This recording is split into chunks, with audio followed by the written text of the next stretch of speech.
Hey guys, and welcome to another First Impressions video. Today we're going to be looking at the brand new Dirt 5, which comes out on November 6th. I'm very lucky enough to get a preview copy, which means that you've got to bear in mind that preview copies don't always reflect what the on-release day looks like.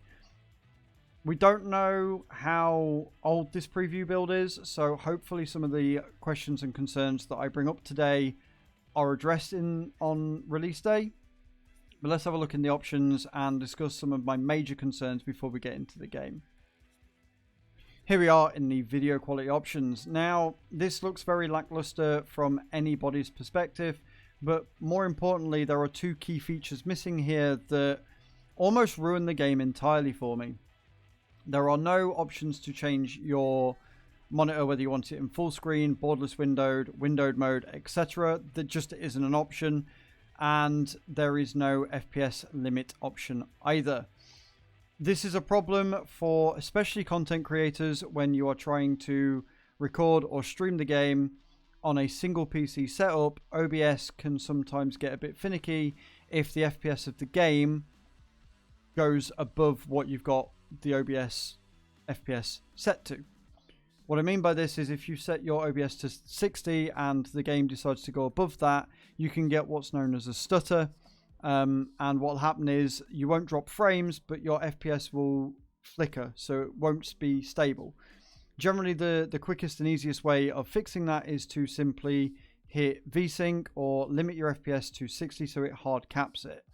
The game seems to be set to 60 FPS, but it's not a true hard cap, as when you run the benchmarks, you will see that you actually get above that every so often as a high.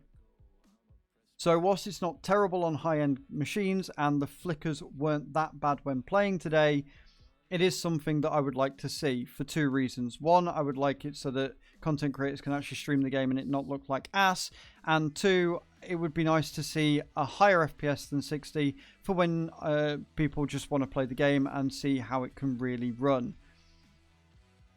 The other major glaring issue of this is when you boot the game up, if you're on a multi-monitor setup, you will see on the monitor that the game boots up on a very small line down the right hand side of your monitor that it's not lined up properly. It doesn't go to the very edge, and you've got to come in here and try and set around the settings to get it to work. Alternatively, I had the opposite issue where on the monitor upstairs it wouldn't go above the toolbar, so it wouldn't go true full screen anyway, and then when I tried to make it go true full screen, I then ended up with the bar down the side on the right hand monitor that will not go away. I'm still recording with it now. This is a problem, again, would be solved with full screen, borderless full screen options instead of just choosing your resolution on these images here. It doesn't seem to do anything. It's just annoying. Fix that. I hope it fixed on day one. That being said, the video options are lackluster, but your gameplay and driving aids options are second to none. They're really, really good. They give you a lot of options, and I'm very, very happy with them. It's just a shame that the, not game breaking, but very putting off options or lack of them really ruin this experience, and I would really expect more from a AAA title. That being said, let's jump into the gameplay, shall we? So this is the career mode. It's very arcadey in style. You have to get 1, 2 or 3 badges or stickers in order to progress. You have to do it on at least 1 or 2 of these in order to go to the next one.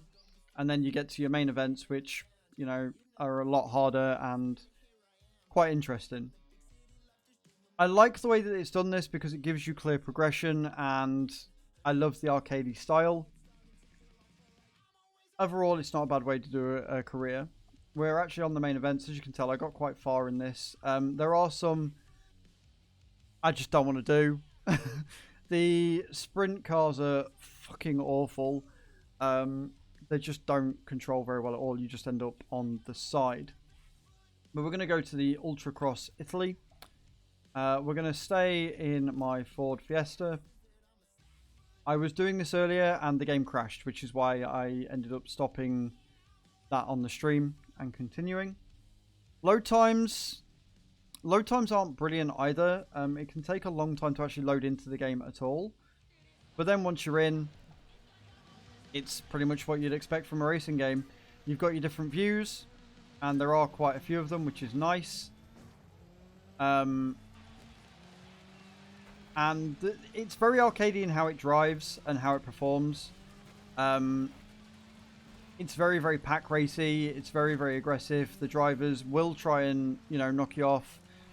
Certain courses I find more enjoyable than others. The sprints are incredibly fun, but incredibly difficult.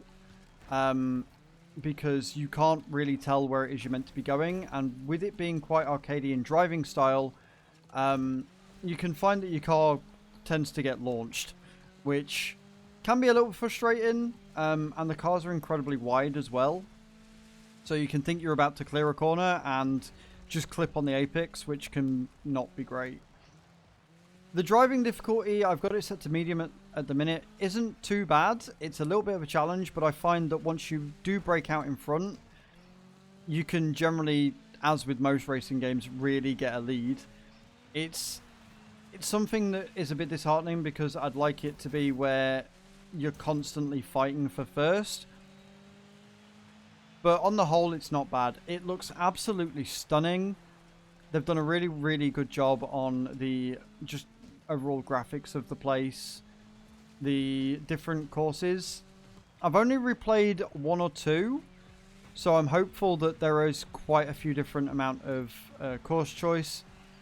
There are a lot of cars in this game. One thing that I was disappointed by is that you can't actually upgrade your cars in this. You can change your cars. But we looked everywhere. We couldn't find anywhere to actually customize or upgrade your cars mechanically. You can, however, make your cars look absolutely insane. And there's a lot of customizables to unlock as you go along. There are 2 main level progression systems. One of which is just by gaining XP by doing the races. And the other is by doing cool stuff in game. They could have expanded on this a little bit, but overall, it works well. It's not too complicated, and the art style and the font style and everything is pretty awesome. So, I kind of land in the middle of this because there are some really game-breaking issues, which make me not want to touch this game at all whatsoever. But again, it's a preview build, so it might be fixed on release. If it's not, I would say heavily avoid. If they do get fixed on release and if the crash issue goes away, then I can see myself spending a lot of time on this game because it is a lot of fun. Hopefully they optimize it better so it doesn't take so long to load into the game. And I've noticed that on both systems when I first booted the game up, it took a long time to boot in. I actually had to restart Steam for it to kind of boot its arse into gear.